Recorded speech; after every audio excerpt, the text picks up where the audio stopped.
Selamat siang, jadi kita dari kelompok 2 Babkom 1 Medan, batch ketiga. Eh, jadi hari ini saya dan teman-teman mau menjelaskan tentang isu-isu kontemporer di sekitar gitu. Sebelumnya perkenalkan dulu, nama saya Dimas Devloganim sebagai host dan di sini ada 6 narasumber. Narasumber tema satu itu ada Kevin sama Joanna. Narasumber 2 itu ada Arvin dan Mihal dan narasumber ketiga itu ada Mutia dan Azam. Oke. Jadi apa yang mau kita bahas hari ini itu ialah kita mau ngebahas isu-isu di sekitar kita gitu ya, atau pengalaman, cerita-cerita terkait isu yang pernah kita alami atau lagi trending gitu di sekitar kita ini. Jadi langsung aja, pertama-tama kita dapat ada narasumber pertama kita, Kak Kevin dan Kak Joanna. Jadi sebelumnya saya sapa dulu kali ya.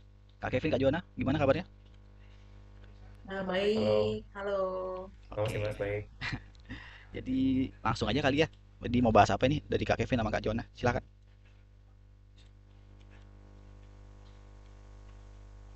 Oke, aku dulu ya. Oke, jadi di podcast kali ini, untuk segmen pertama, kami mau bahas tentang pinjol nih. Nah, pertama-tama mungkin aku pengen jelasin dulu sebenarnya pinjol itu apa sih. Mungkin dari kita sebenarnya udah banyak yang tahu ya, pinjol itu artinya kan pinjaman online. Nah, pinjaman online ini sebenarnya adalah layanan pembiayaan yang disediakan oleh, bisa dibilang perusahaan gitu, yang basisnya teknologi finansial atau fintech. Di mana bisnis ini tuh memungkinkan seseorang untuk minjem uang hanya dengan aplikasi-aplikasi yang ada di smartphone mereka. Jadi nggak perlu tuh yang namanya ribet ke bank atau ngurus-ngurus bikin ATM segala macam lah. Dan ya kadang jadinya terlalu mudah sih. Dan dalam hitungan menit atau jam aja, dana pinjaman itu bisa cair ke rekening peminjamnya. Tapi ya seperti kata pepatah, kalau kedengaran yang terlalu bagus untuk jadi kenyataan, ya mungkin memang begitu. Gitu ya Kak ya. Terus kenapa sih Kak sekarang ini kok jadi kayak banyak banget gitu orang-orang yang penjilat pinjol, terus sampai kadang ada beberapa yang bunuh diri karena pinjol tuh kenapa sih? Kalau saya boleh tahu gitu sebagai masyarakat umum.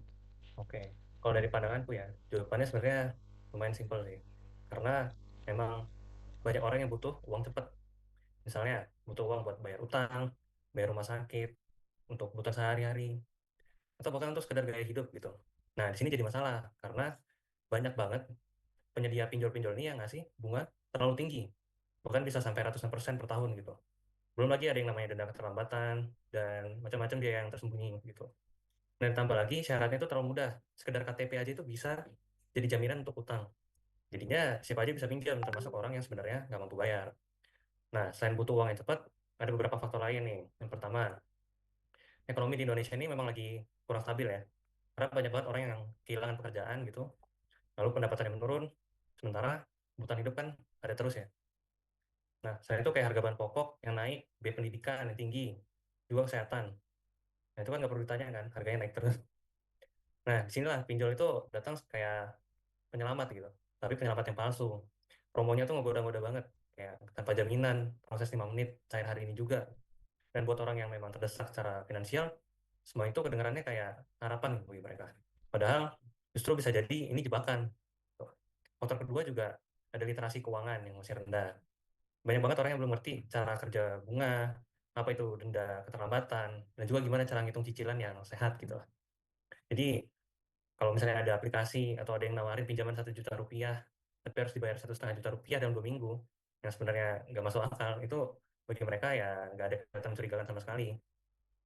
Ketiga juga ada faktor tekanan sosial. Nah ini yang sebenarnya sering nggak kelihatan, karena orang bisa minjam cuma sekedar karena gengsi. Karena malu kalau misalnya nggak ikut iuran, nggak ikut arisan, atau sekedar buat beli gadget aja itu mereka malu gitu, karena dia nggak ketinggalan zaman. Dan kalau pinjaman pertama cair dengan mudah, biasanya muncul rasa percaya diri nih, kayak, oh gampang banget minjem nih. Nanti bisa lah minjem lagi buat nutupin yang lain. Nah, akhirnya masuklah ke lingkaran setan uang, setan utang gitu. Dan jangan salah juga, pinjol tuh main di psikologi orang-orang yang utang ini. Mereka pakai strategi marketing yang agresif lah, lewat SMS, notifikasi, iklan-iklan di medsos. Ada juga yang modusnya ngasih pinjaman awal kecil, lunas, lalu nawarin limit yang lebih gede lagi. Ya, seolah-olah kita dipercaya sama mereka buat bisa bayar utangnya gitu. Tapi sebenarnya makin banyak kita ngutang, ya makin dalam lubangnya.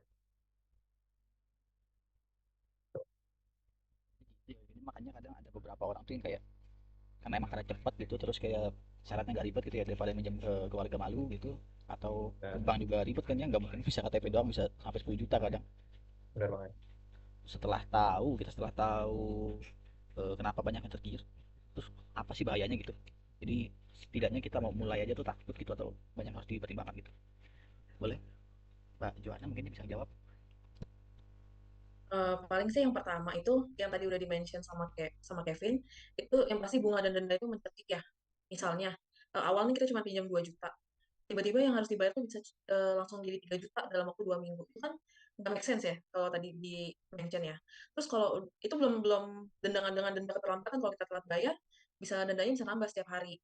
Ada kasus di mana ada orang nih pinjam 5 juta terus tiba-tiba tagihan akhirnya nyaris 20 juta. Itu kan nggak make sense ya. Terus yang kedua itu adanya pinjol ilegal dan akses data pribadi.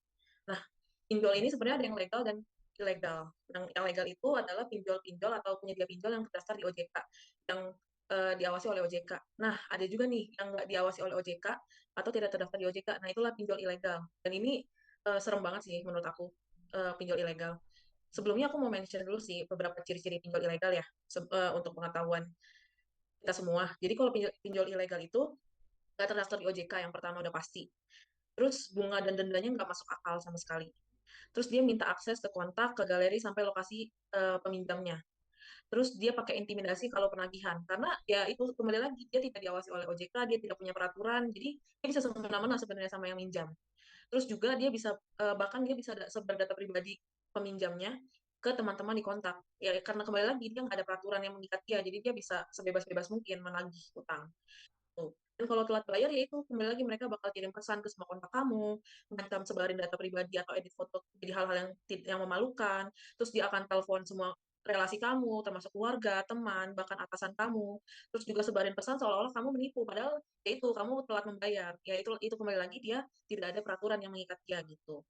Dan ini bukan ancaman kosong, udah banyak banget sih korbannya. Ada ibu rumah tangga yang diteror terus-menerus sampai anaknya trauma. Ada juga yang malu karena seluruh grup WhatsApp kantornya dapat pesan dari pinjol kalau dia kabur karena utang. Dan yang selanjutnya ada tekanan mental yang luar biasa.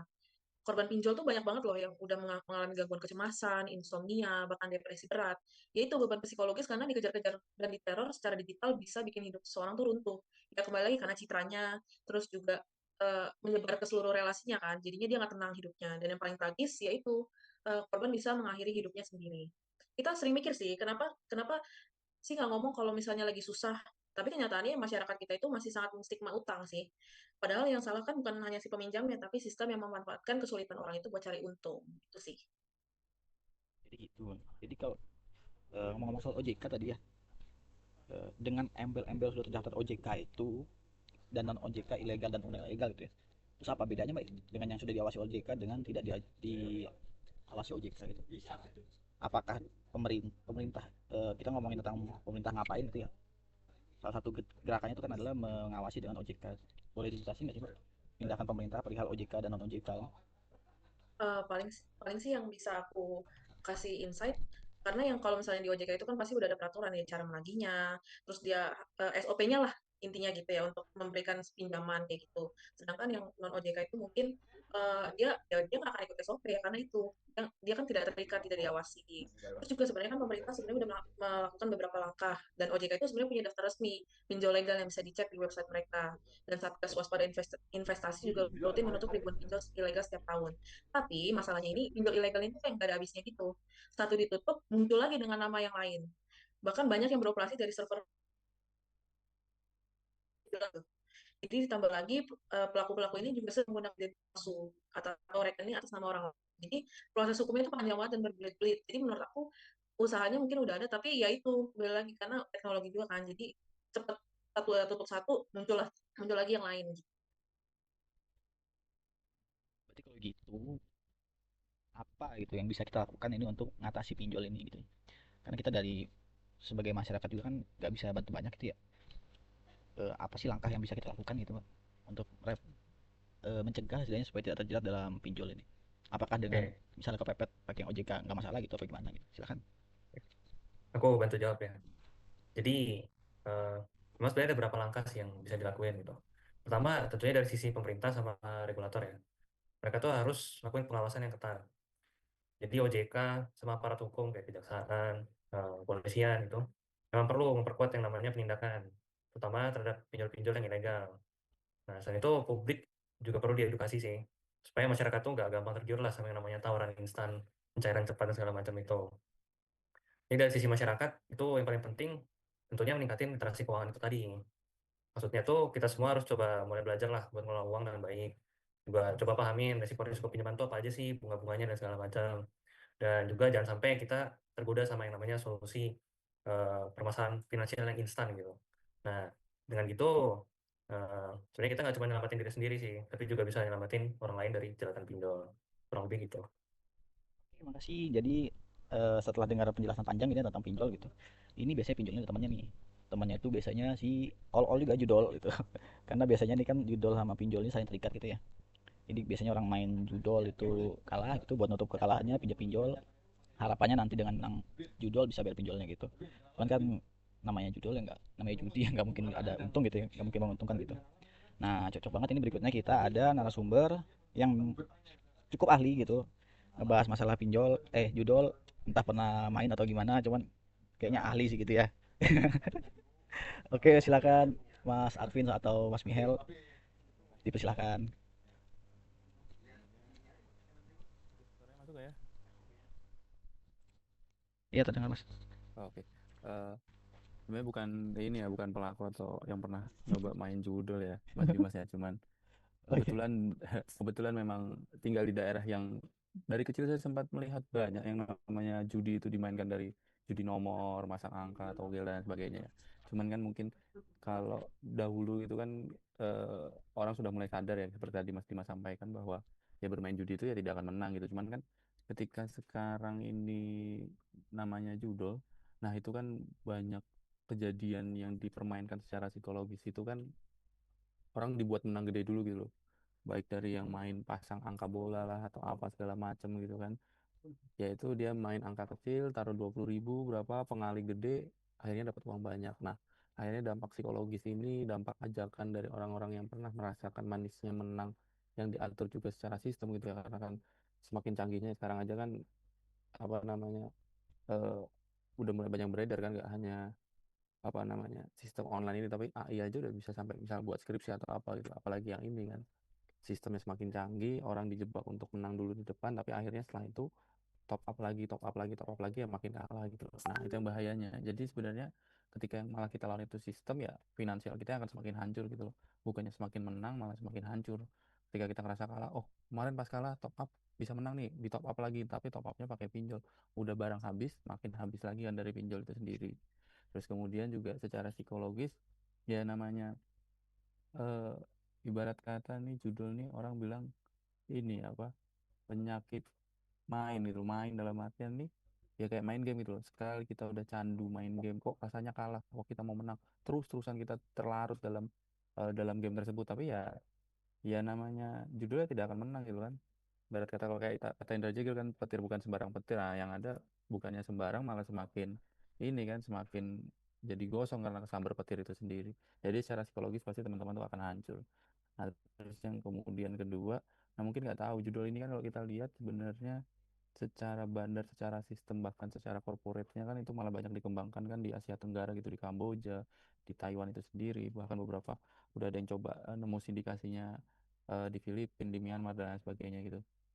Nah, memang ketika bahas seperti ini, memang kadang ini ada lingkaran setan yang lebih besar lagi gitu ya, di mana uang-uang ini dikumpulkan, diputer ya untuk transaksi yang lebih besar, biasanya transaksi narkoba atau bahkan eh, faktor-faktor elit global gitu. Nah, uang-uang ini terus kemudian kadang ada misi-misi di belakangnya itu ya, termasuk seperti yang dulu kita juga udah dengerin materi BNN waktu pas kita orientasi awal kan, di mana narkoba itu dimasukkan ke Indonesia untuk merusak moral bangsa. Nah, bisa jadi nih di judul ini nih ya memang punya target market itu untuk menghancurkan bangsa Indonesia itu sendiri gitu loh. Dari judul, psikologisnya dihancurkan, masyarakatnya dibuat semakin malas untuk bekerja karena merasa mencari uang itu bisa instan dengan judul, tapi ya nyatanya semua gagal. Terus kemudian secara keuangan semua makin nol karena terjebak pinjol setelahnya, ya mungkin bisa jadi ada skema-skema dari faktor global yang memang ingin merusak moral bangsa-bangsa itu sendiri sih. Mungkin kalau aku sih lihat kurang lebih judul itu seperti itu ya, banyak faktor-faktor yang sebenarnya negatif tapi memang sulit diberantas karena ya karena sudah sangat kompleks, kompleksitasnya semakin tinggi itu. Dan takutnya juga memang ada faktor eh, ya serangan langsungnya itu secara tidak langsung ya memang untuk merusak moral bangsa sih. Paling kurang lebih seperti itu Mas Dimas, tanggapan dari saya. Oke, sekali penjelasannya dari Mas Arvin ya. Sebelum pindah ke Mas Mihal, saya boleh nanya nggak Mas Arvin? Jadi kan Boleh gini ya, Mas Dimas. ngelihat gampang banget kayak kita kayak akses judulnya tuh kayak gampang banget loh Mas, kayak tinggal nyari Zeus gitu. Paling atas tuh udah pasti. uh, Coba kalau misalnya kita bandingin sama situs-situs dewasa gitu yang sampai harus ke Twitter dulu lah, terus ke VPN dulu lah, kita harus kemana-kemana dulu kan kayak maksudku pemerintah tuh bisa tuh loh untuk membuat kita repot seperti itu loh. Jadi kadang awal niat buruknya tuh ada, cuman karena repot itu jadi nggak usah lah gitu kan, lumayan loh preventif awal tuh, Iya dinding sih. awal itu. Nah kalau judul ini agak beda gitu. Kayak tinggal ketik petir aja gitu udah perlu paling atas paling pasti itu, kalau nggak bola gitu Iya. paling atas udah pasti itu sebenarnya kenapa sih Mas kalau misalnya menurut Mas gitu ya, kemudian akses ke situs judi ini di mana masalahnya gitu, admin judulnya yang terlalu canggih atau gimana, atau pemerintah aja yang kurang efektif gitu dalam memberantas situs-situs judul ini? Silakan Mas. Ya sebenarnya kalau aku melihat kan sesimpel ini ya kayak ya kalau kontekstual apa ya web web ilegal dan lain sebagainya memang itu nanti akan menjadi ilegal kan kadang secara akses servernya, secara data servernya, terus kemudian putaran apa namanya putaran datanya dan sebagainya memang itu kadang sudah disetting apa ya, otomatis oleh sistem gitu di mana ketika misalnya itu diblokir satu ya dia sudah otomatis sebenarnya secara mungkin tiap minggu di settingnya atau tiap hari itu ya akan berpindah terus saja gitu loh dari nama domainnya dari nama apanya tapi ya memang itu sebenarnya adalah satu corporate yang sama gitu kalau ngomongin kontekstualnya dia korporasinya gitu ya. Ya tapi ya tiap minggu atau tiap hari dia akan berputar terus. Nah, jadi pemberantasan atau preventif yang dilakukan tuh ya ya memang harus terus dilakukan tiap harinya untuk diberantas terus memperhatikan ads mana aja nih yang sebenarnya ketika kategorinya sudah ngambil kata kunci aja lah, ngambil kata kunci misal petir, misal bola, misal win, misal menang, misal apa itu semua harus terblokir semua, ya itu bisa preventifnya gitu. Nah, tapi memang penegakan hukum ini ya tidak bisa dilakukan hanya kontekstual preventif ya semua semua lini semua mungkin ada keterlibatan oknum apapun itu ya juga harus diperangi dan diberantas bersama-sama karena kalau hanya preventif terus tapi ternyata misal di ujungnya nih yang penegakan hukum malah itu banyak sindikat atau banyak oknum di situ ya ya itu juga harus berani dilawan itu karena kalau enggak ya percuma tindakan preventif preventif yang akan dilakukan gitu sih Mas Dimas menurut saya. Oke, terima kasih Mas Arvin masukan dan jawabannya ya. Berikutnya mungkin bisa Mas Mihal nambahin tentang judul ini Mas. Ya, Mas, mungkin dari saya solusi ya Mas, Oh iya. sebagai individu ataupun sebagai keluarga dan sebagai warga negara juga kan. Menurut saya tuh sebenarnya itu langkah pertama kita tuh meningkatkan ya, dimana kita tahu lah mana yang baik dan buruk kan. Apalagi kita sudah ada yang beranjak dewasa dan juga kita juga tahu gitu kecanduan pada diri sendiri atau di sekitar kita kan mengenai video online ini. Dan juga kalau kita dari sudut pandang kita sebagai keluarga Mas, kita malah jadi benteng pertanyaan pertama karena kita dapat memastikan misalnya judi online ini kan bukan hanya kalangan dewasa ya, udah mulai merambah ke kalangan anak-anak juga remaja gitu kan. Jadi kita, sebagai orang tua kita juga awasi aktivitas digital anak-anak kita itu kan. Kita juga bangun komunikasi terbuka agar mereka nyaman gitu untuk bercerita atau ajak menyalurkan energi-energi mereka ke arah-arah yang positif lah, jangan yang kayak yang menjudi online. Walaupun memang judi itu kan permainan ya, tapi bukan hanya permainan iseng gitu. Itu malah menceritakan di akhirnya gitu. Dan juga kalau kita sebagai warga negara kita wajib lah supaya dukung pemerintah kan, kalau kita misalnya menemukan situs judi-judi online atau iklan di media sosial atau dimanapun pun baiknya kita laporkan atau kita blokir gitu kan, jangan ragu gitu untuk melaporkannya ke mungkin ke Wiki Indonesia ada Kominfo gitu kan. Mungkin kalau menurut saya eh, menjawab menambah ya jawaban dari pertanyaan dari Mas Dimas tadi ya, mengapa sih judul atau sangat lincah gitu kan, apakah pemerintah tidak bekerja atau gimana ya. Menurut saya pun masalah utamanya itu ya tidak bisa dibedakan salah satu ya, antara judulnya atau pemerintahnya. Mereka sama-sama punya misi lah gitu kan, di sisi admin judul juga punya misi untuk supaya dapat target gitu kan, sedangkan pemerintah pun juga berupaya kan untuk memberantas judul itu kan. Tapi sebenarnya ini masalah kompleks gitu ya, karena melibatkan banyak pihak juga kan. Tapi solusi yang sangat-sangat penting harusnya ada kerjasama antara semua pihak gitu kan. Pemerintah pun harus lebih agresif dan masyarakat juga harus lebih cerdas gitu kan. Dan menurut saya para admin judul ini harus ditindak lebih tegas gitu kan. Bahkan karena jaringan judul ini juga jaringan internasional gitu kan. Ini tidak dari sosialisasi. Oke, terima kasih Mas Arvin. Mihal untuk pandangannya terkait judol ya. Jadi kalau misalnya kita lihat gini dari judol dari pinjol itu, pada akhirnya yang bisa kita lakukan tuh cuman bukan bisa kita lakukan sih, pemerintah juga udah gerak gitu ya, preventif, mau blokir gitu, cuman kan penyebarannya terlalu cepat gitu, kayak pinjol itu di YouTube aja masuk iklannya gitu, terus judul pun di Instagram banyak gitu. Jadi kalau setelah saya simpulkan itu mungkin pemerintah pun sudah gerak gitu kan, cuman kalau pemerintah bergerak sendiri kan juga nggak bisa gitu ya, karena dari kayak judi itu, judi pun kita sebenarnya dari kecil pun udah sering ngadepin gitu kan, kayak cabutan-cabutan yang dapat mainan Tamiya gitu tuh kan udah judi sebenarnya kan, membiasakan dari kecil gitu. Nah, terus jadi dari narasumber tadi 4 itu juga selalu menyinggung ini masalah literasi keuangan itu. Nah, kebetulan ini dari narasumber ketiga kita itu akan membahas tentang literasi keuangan ini. Jadi bagaimana sih kita sebagai orang awam ini bisa terhindar dari jeratan pinjol dan judol dengan memahami terkait literasi keuangan? Mas Azam dan Mbak Mutia, dipersilakan. Ya, terima kasih ya Mas Kevin atas kesempatannya, pertanyaan yang sangat bagus ya. Oke, kita masuk ke kata kuncinya itu ya, literasi ya. Jadi banyak orang berpikir literasi itu cuma baca tulis. Padahal di era digital ini literasi jauh lebih luas. Ada literasi keuangan, literasi digital, juga ada literasi kesehatan mental. Nah, sekarang yang akan kita bahas lebih spesifik adalah terkait literasi keuangan.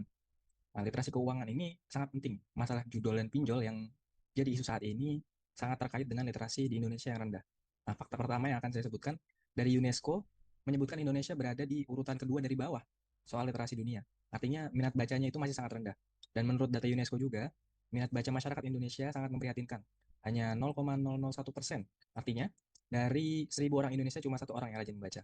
Data dari UNESCO juga mencatat tingkat melek huruf di Indonesia sebesar 95,44% dan menempatkan Indonesia di posisi 100 dari 208 negara. Kemudian fakta kedua, lembaga riset digital marketing atau eMarketer memperkirakan pada 2023 jumlah pengguna aktif smartphone di Indonesia lebih dari 209 juta orang. Dengan jumlah sebesar itu, Indonesia menjadi negara dengan pengguna aktif smartphone terbesar keempat di dunia setelah Tiongkok, Cina, India, dan Amerika. Ironisnya, meski minat baca buku rendah, tapi data dari We Are Social mengungkap orang Indonesia bisa menatap layar gadget lebih dari 10 jam sehari. Hal itu juga yang menyebabkan masyarakat Indonesia mudah sekali terpapar iklan judol dan pinjol seperti yang sudah disebutkan oleh Mas Kevin dan Mas Arvin sebelumnya. Nah, sekarang bagaimana dengan literasi keuangan? Menurut survei SNLIK 2022 oleh OJK mencatat bahwa indeks literasi keuangan masyarakat Indonesia sendiri itu hanya sekitar 49,68%. Tidak sampai setengah dari populasi bahkan. Nah, bagaimana cara mengatasinya?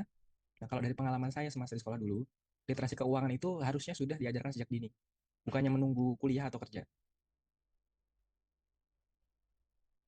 Uang jajan itu digunakan untuk judol yang seperti yang sangat membahayakan gitu, seperti tarikan-tarikan yang dapat Tamiya tadi, kemudian bahkan seperti jajan ciki berhadiah pun kalau tujuannya itu untuk dapat hadiah bisa bisa masuk ke kategori judi juga gitu. Nah, tapi jarang sekali diajarkan tentang mengelola keuangan. Pada akhirnya mereka justru menggunakan untuk hal-hal yang kurang bermanfaat seperti tadi. Nah, kebetulan saya punya keponakan nih, kelas 5 SD. Dia cerita dengan bangga bisa top up game sendiri pakai akun orang tuanya. Buat dia itu keren. Padahal tanpa sadar dia sudah membelanjakan ratusan ribu dalam seminggu. Dari situ saya sadar, anak-anak ini perlu sekali tahu konsep sederhana. Ya, uang itu hasil kerja. Ada value yang harus kita berikan untuk mendapatkan uang, bukan dengan cara instan. Bukan hanya sekadar angka di ponsel. Sehingga mereka bisa lebih memahami dan menyadari pentingnya nilai uang. Makanya perlu ada muatan pelajaran khusus tentang mengelola keuangan. Misalnya ada praktek jual beli di mana mereka belajar kalau mau beli sesuatu harus menukar dengan kerja keras atau tugas. Hal itu juga bisa dipraktekkan di rumah oleh orang tua masing-masing. Tujuannya tentu supaya mereka tahu ada proses di balik uang. Kalau mereka punya pondasi literasi keuangan sejak dini, saya yakin mereka tidak akan gampang terjebak janji manis pinjol atau iming-iming cepat kaya lewat judi online. Mungkin itu pengantar yang bisa saya sampaikan. Mungkin Mbak Mutia mau menambahkan. Benar banget ya apa yang disampaikan oleh Mas Azam tadi. Nah, jadi saya melanjutkan bagaimana gitu solusinya agar kita tidak terjebak judi online, pinjaman online. Sebenarnya kalau dibilang terjebak ya, sebenarnya kurang tepat kalau untuk dibilang terjebak. Karena memang kita melakukan judi dan pinjaman itu dengan sadar kan, bukan dengan tidak sadar. Jadi kalau dibilang terjebak kurang tepat. Solusinya untuk semua masyarakat, itu yang pertama kita harus paham pentingnya literasi keuangan. Yang pertama, bagaimana mengelola uang dengan bijak, Nah, jadi kita itu paham bagaimana cara mengatur pemasukan, pengeluaran, menabung, dan berinvestasi. Jangan lebih banyak uang keluar daripada uang masuk, kan lebih besar pasak daripada tiang. Jadinya ya kita lama-lama roboh gitu. Nah, yang kedua, kita juga mencegah hutang berlebihan. Boleh berhutang, tetapi kita pakai skala prioritas. Apa yang paling butuh, dan kita harus timbang-timbang juga kira-kira kita bisa nggak bayar ya. Nah, jadi kita juga harus bisa membedakan mana kebutuhan, mana keinginan, serta lebih hati-hati dalam menggunakan pinjaman. Jadi kita juga termasuk menghindari jebakan pinjaman online atau kredit konsumtif. Yang ketiga, kita bisa juga mempersiapkan masa depan dengan pengetahuan keuangan. Jadi kita bisa sadar pentingnya dana darurat, tabungan pendidikan, hingga persiapan pensiun. Jangan nanti jangan nanti ketika kita udah kepepet, gak tahu lagi sama siapa mau minjem, akhirnya kembali ke pinjaman online. Kemudian juga kita juga harus banyak belajar untuk menghindari penipuan finansial. Karena banyak orang terjebak investasi bodong atau judi online karena kurangnya pengetahuan dan kurangnya keingintahuan untuk mencari tahu lebih banyak. Jadi mudah percaya, kemudian juga mau kaya dengan cepat, sehingga tidak sabar dan langsung mempertaruhkan uangnya di meja judi. Nah, literasi keuangan membuat kita lebih kritis sebelum mengambil keputusan keuangan. Kemudian yang terakhir ada mencapai kemandirian finansial. Dengan pemahaman yang baik, kita bisa mengatur keuangan kita agar tidak bergantung pada orang lain. Selagi masih muda, kita masih bisa bekerja keras, bekerja cerdas, kemudian kita masih sehat, jadi kita bisa mencari pendapatan dan mengkokohkan finansial kita sehingga nanti ketika tua kita tidak gelagapan. Seperti itu dari saya. Dari Mbak Mutia. Dari Mas Ajam, apa ada yang mau tambahin lagi Mas Ajam terkait literasi keuangan ini? Mungkin closing statement aja kali ya. Intinya masyarakat sekarang itu lebih percaya pada konten-konten di media sosial dibandingkan seminar-seminar literasi, apalagi diadakan oleh pemerintah. Jadi kuncinya mungkin kita butuh peran serta dari seluruh elemen masyarakat ya untuk bersuara agar pesan literasi ini bisa tersampaikan. Mungkin itu saja dari saya. Terima kasih. Terima kasih atas kesempatannya. Oke, berarti kalau misalnya kita lihat-lihat ini namanya literasi gitu ya, nggak mentok cuman baca buku, jurnal, atau sekedar artikel-artikel gitu aja berarti Mas ya. Kita bisa juga dapat dari seminar, dari bahkan youtuber, influencer yang bahas-bahas tentang keuangan itu. Nah, jadi kalau misalnya kita ambil isu ketiga dari pinjol, judul, dan minimnya literasi ini, sebenarnya ini tiga ini kayak Holy Trinity gitu ya. Tiga masalah terkait itu yang menciptakan lingkaran setan itu yang merusak. Pinjol, judul itu kan tumbuh sendiri karena sebenarnya pinjol dan judul itu kan ada karena akses digital itu ya. Buah dari perkembangan zaman itu. Janji palsu begitu. Namun akar masalah tetap pada minimnya literasi digital gitu, literasi keuangan itu. Kan dari pemerintah itu sendiri udah banyak ngebantu ya kan, sudah banyak dinding-dinding gitu lah yang dibuat, cuman kan terlalu masif gitu ya. Jadi harapannya dengan pemahaman akan literasi keuangan mampu membedakan mana yang legal, mana yang non ilegal itu, mana yang aman, mana yang berbahaya. Karena banyak orang tuh terjebak utang gitu, terjebak teror gitu, ancaman menghancurkan mental gitu ya. Terlebih korban judi online yang pada akhirnya melarikan diri ke pinjol gitu ya. Karena harapannya bisa nutupin utangnya gitu dengan bermain judi gitu atau sebaliknya. Ini kan secara akal logikanya udah nggak masuk gitu ya. Oleh karena itu upaya pemberantasan itu juga nggak bisa dilakukan oleh penegakan hukum gitu atau pemblokiran. Itu baik gitu ya, penegakan hukum dan pemblokiran, cuman pendidikan dan literasi itu tetap jadi kunci utama gitu. Masyarakat harus dibekali pengetahuan dan keterampilan untuk berpikir kritis, mengelola keuangan, melindungi diri di dunia digital yang begitu cepat gitu, dinamis, banyak sekali perubahan, semua digital, judi sekarang bisa digital gitu ya. Dengan meningkatkan literasi gitu, kita nggak cuma bisa menghindari dari jeratan judul atau pinjol kita gitu, kita juga bisa bantu orang-orang sekitar kita gitu kan, orang-orang yang senior tuh kadang mereka nggak paham ya, oke dapat uang senang, nggak tahu ternyata pada akhirnya diteror gitu kan, nggak banyak yang kayak gitu juga gitu. Banyak juga orang-orang tua yang sana dimintain KTP oke aja gitu, tahu-tahu beberapa bulan kemudian mereka diteror gitu ya. Jadi itu aja sih kesimpulan dari ketiga poin ini. Kami dari kelompok 2 Bapak Kom 1 Medan mengucapkan terima kasih. Bye bye.